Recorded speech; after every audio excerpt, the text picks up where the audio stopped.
Občania Slovenska. Parazit z minulej časti je Branislav Kalisky. Uhádlo opäť veľa z vás. Je Branislav Kalisky parazit? Oficiálne toho o ňom veľa nenájdete. Architekt, podnikateľ, bývalý bratislavský poslanec a v časoch ministrovania Jána Budaja a jeho poradca na ministerstve životného prostredia. Lenže práve z tohto obdobia sa o jeho vplyve v bratislavskom prostredí šírili doslova legendy. Hovorilo sa dokonca, že Kalisky mal byť akýmsi Budajovým pokladníkom. Zdôrazňujem, toto nie je preukázaný fakt. Je to tvrdenie, ktoré sa šírilo v politických a podnikateľských kruhoch. A bez dôkazov ho nemožno prezentovať ako fakt. Lenže potom sú tu veci, ktoré už doložiť vieme. Za pôsobenia Jána Budaja vznikol na ministerstve spor okolo informačného systému odpadového hospodárstva, tzv.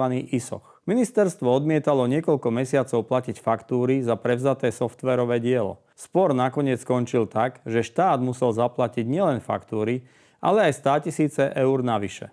Polícia vyčíslila škodu na takmer 570 000 eur a Jána Budaja obvinila z pokračujúceho zločinu porušovania povinností pri správe cudzieho majetku. V júli 2026 bolo Budajovi obvinenie opätovne vznesené. A tu sa dostávame ku Kaliskému.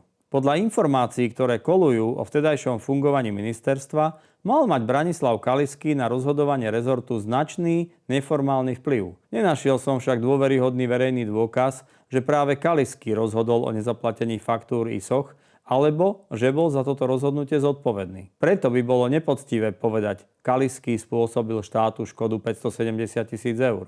To dnes dokázané nie je. Čo však dokázané je, štát faktúry nezaplatil, nasledoval súdny spor a štátu vznikli dodatočné náklady v stovkách tisíc eur. Polícia v tejto súvislosti opakovane obvinila bývalého ministra. Budaj sa bráni tým, že práve naopak chránil štát, pretože mal pochybnosti o kvalite a úplnosti dodaného systému. A preto sa pýtam, akú úlohu pri rozhodnutiach ministra v skutočnosti zohrával Branislav Kalisky? Bol iba obyčajným odborným poradcom? Alebo patril medzi ľudí, ktorí mali na Budajové rozhodovanie podstatne väčší vplyv, než vyplývalo z ich oficiálnej funkcie? A ak áno, v ktorých ďalších rozhodnutiach? Pretože 570 000 eur nie sú Budajové ani Kaliského peniaze. Sú to peniaze občanov Slovenskej republiky. Takže namiesto toho, aby sme bez dôkazov Branislava Kaliského označili za parazita, položme si otázku, na ktorú by mala existovať veľmi konkrétna odpoveď. Čo presne Branislav Kalisky na ministerstve robil? Do ktorých rozhodnutí zasahoval a kto z jeho pôsobenia profitoval? Pretože ak je kauza ISOCH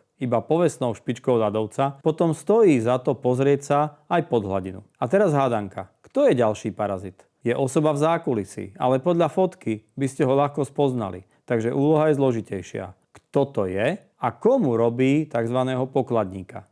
Prvých 30 divákov, ktorí uhádnu a pošlú zároveň svoju adresu na zoroslav.sk, dostanú tričko a knihu. Píšte do komentárov a adresu na zoroslav.sk kvôli diskrétnosti. A za akúkoľvek relevantnú a pravdivú informáciu, ktorú budem môcť zverejniť, finančná odmena. Píšte mi na zoroslav.sk.